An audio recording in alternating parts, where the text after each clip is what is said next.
Good morning all of you. Chapter first, concept of economics and significance of stats in economics.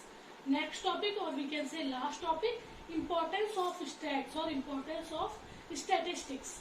Number first, quantitative expression. Quantitative expression of economic problem. मतलब कोई भी problem हो, चाहे वो unemployment से related हो, चाहे वो पॉवर्टी से रिलेटेड हो, चाहे वो लिटरेसी से रिलेटेड हो, उन सारे इकोनॉमिक प्रॉब्लम्स को एक क्वांटिटेटिव वे में कौन प्रेजेंट करता है? स्टैट्स प्रेजेंट करते हैं. जैसे हमारी कंट्री में लिटरेसी रेट कितनी है, हमें पता है हमारी कंट्री में बहुत सारे लोग अब लिटरेट है, पर कितने परसेंट लिटरेट है वो हमें कौन बताएंगे? Stats.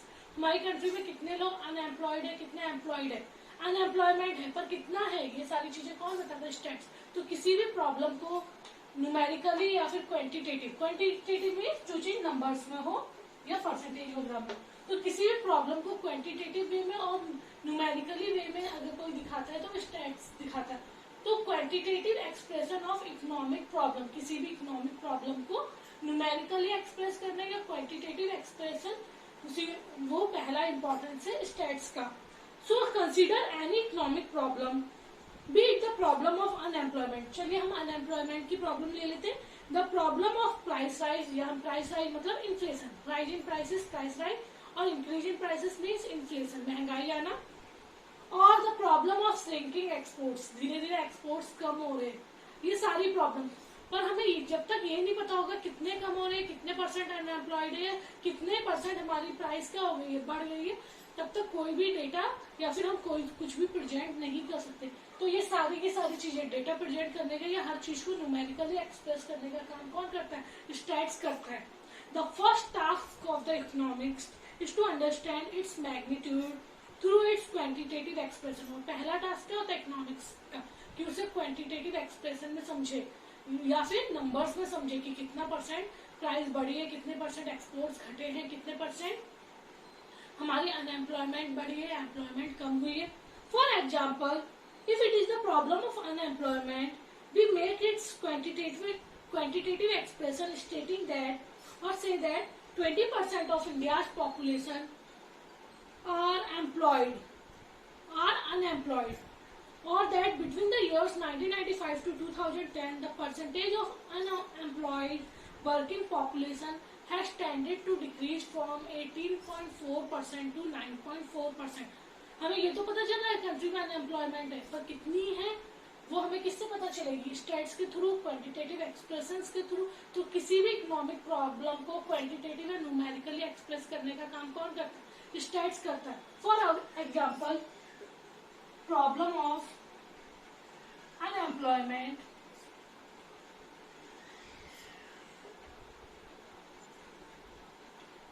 if we state that or say that 20% of our population is unemployed.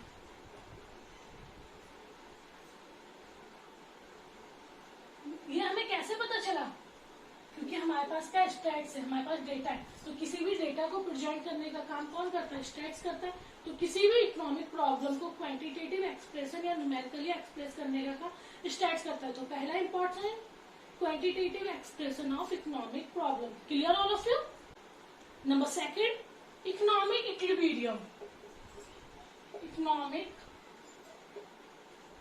Equilibrium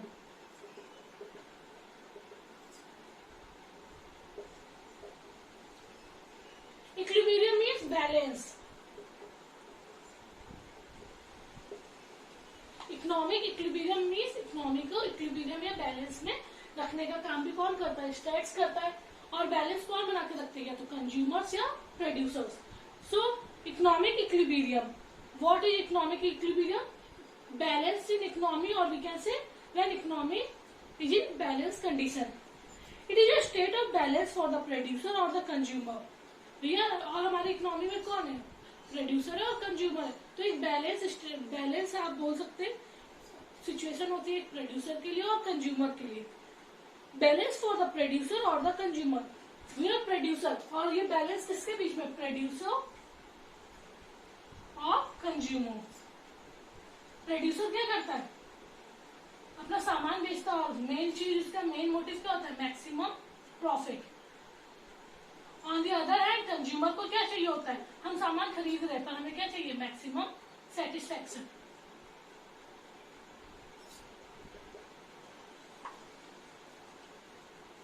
So it is a balance for the producer or the consumer, where producer finds maximum profit or consumer finds maximum satisfaction. It is through the use of statistical methods that the economics have evolved some eco fundamentals telling us how profits of the producers are maximized and how consumers get maximum satisfaction. और कुछ economics से जिन्होंने eco fundamentals कुछ methods निकाले हैं जिसके through ये बताया है कि कैसे प्रोड्यूसर को मैक्सिमम प्रॉफिट मिलता है और कंज्यूमर को मैक्सिमम सेटिस्फेक्शन मिलता है। कंज्यूमर को मैक्सिमम सेटिस्फेक्शन कब मिलेगा, जब प्राइस कम होगी, और प्राइस कम होगी तो डिमांड ज्यादा होगी।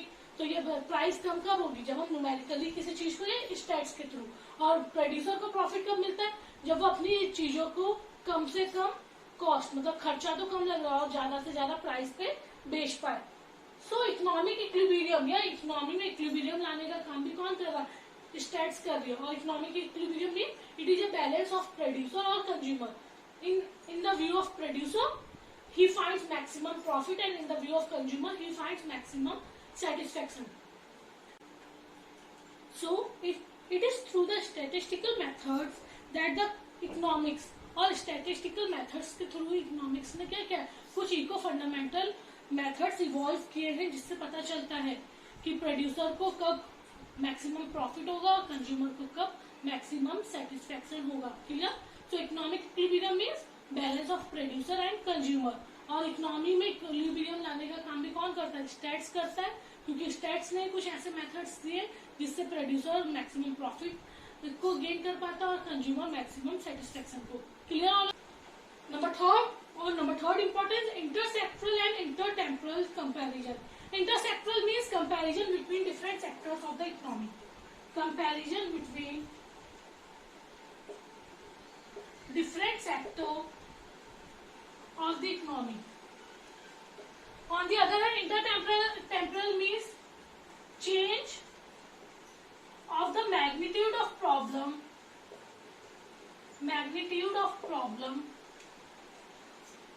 over time. So intersectoral comparison between different sectors of the economy. हमारी इकोनॉमी में जितने भी सेक्टर्स हैं उनके बीच में कंपैरिजन करना इंटरसेक्टरल। फॉर एग्जांपल, रूरल एरिया में इतने लोग अनएम्प्लॉयड, अर्बन एरिया में इतने, हमने कंपेयर कर दिया रूरल को अर्बन से। रूरल में ज्यादा वो होते हैं, अनएम्प्लॉयड होते हैं as compare to urban area.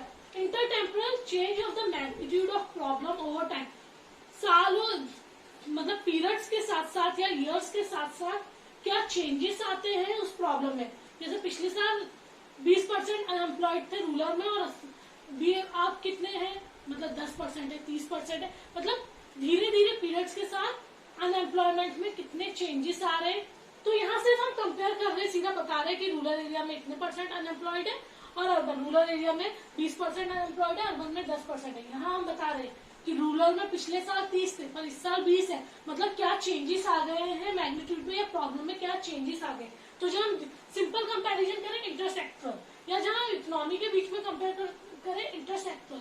और intertemporal means change of the magnitude of problem. Problem में क्या चेंजेस आए, वो प्रॉब्लम तो थी पिछले बहुत सालों से, पर उस प्रॉब्लम में टाइम के साथ क्या क्या चेंजेस आए उसे हम क्या कहते हैं, intertemporal. Clear all of you.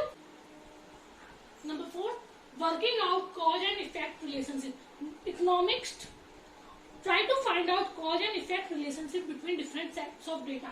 अगर इकोनॉमिक्स ने कोई डेटा कलेक्ट किया, जैसे इन्वेस्टमेंट कम हो गया भाई, उसके कारण क्या थे और उसके क्या इफेक्ट्स पड़े, तो मतलब नॉर्मली स्टैट्स के थ्रू, इकोनॉमिक्स के थ्रू क्या होता है, कारण भी जाने जाते हैं और उसके इफेक्ट्स क्या पड़ेंगे वो भी जाने जाते हैं। तो economics try to find out cause and effect relationship between different sets of data.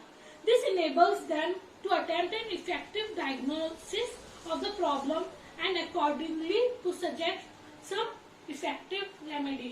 मतलब अब हमने क्या देखा, क्या कारण थे क्या इफेक्ट थे, तो इससे क्या होगा, जब हमने कारण जान लिया तो हम उसके इफेक्ट्स जान लिए कि इस कारण से जब प्राइस बढ़ी तो लोगों ने डिमांड कम कर दी, कहीं रेट्स हाई होंगे तो लोग डिमांड कम कर देंगे, और डिमांड कम हो जाएगी तो अपने आप ही जो इन्वेस्टमेंट है, क्योंकि जब डिमांड कम हुई तो प्रोड्यूसर ने क्या किया, ज्यादा चीजें प्रोड्यूस करना बंद कर दिया, क्योंकि डिमांड कम हो रही है, मतलब उनका माल बिक ही नहीं रहा है।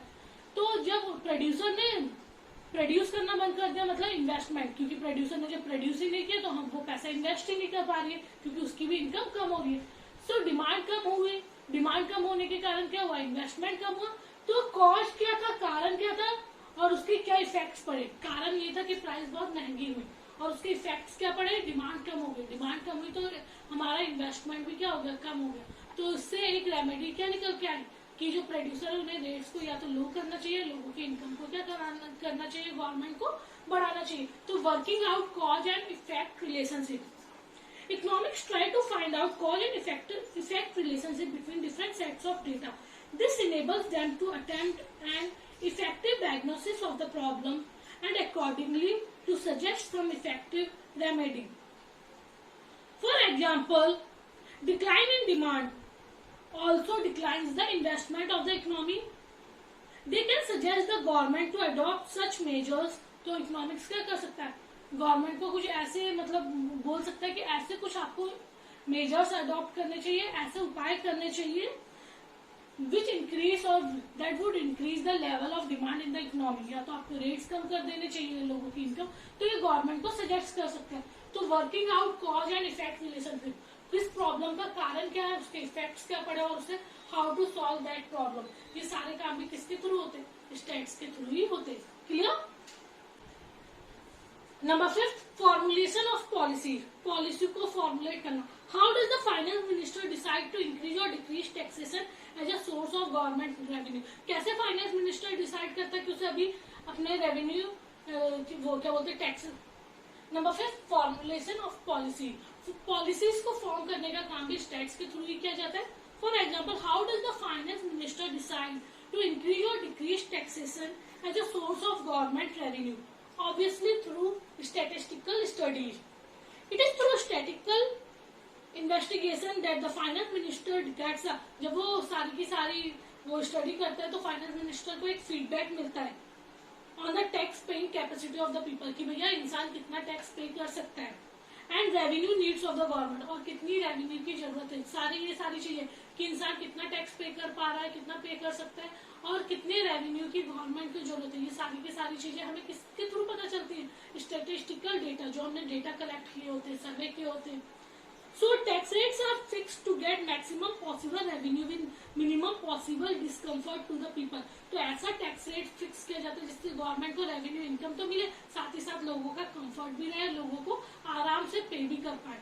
सो फॉर्मुलेशन ऑफ पॉलिसी, पॉलिसी बनाने का काम भी कौन कर रहा है, स्टेट्स के थ्रू किया जा रहा है। हमने एक एग्जांपल देखा कि फाइनेंस मिनिस्टर टैक्स को बढ़ाने और घटाने का काम कैसे करता है, लोगों की कैपेसिटी जानकर, या फिर हमें गवर्नमेंट को कितने रेवेन्यू की जरूरत है, और ये सारी चीजें किसके थ्रू हमें पता चलती है, स्टैटिस्टिकल स्टडीज के थ्रू। ठीक, और तो गवर्नमेंट या फिर फाइनेंस मिनिस्टर ऐसी पॉलिसी बनाता है कि गवर्नमेंट को रेवेन्यू इनकम भी मिलती रहे और साथ ही साथ जनता पे बर्डन भी कम पड़े। Clear. Thank you all of you. We will start second chapter on tomorrow.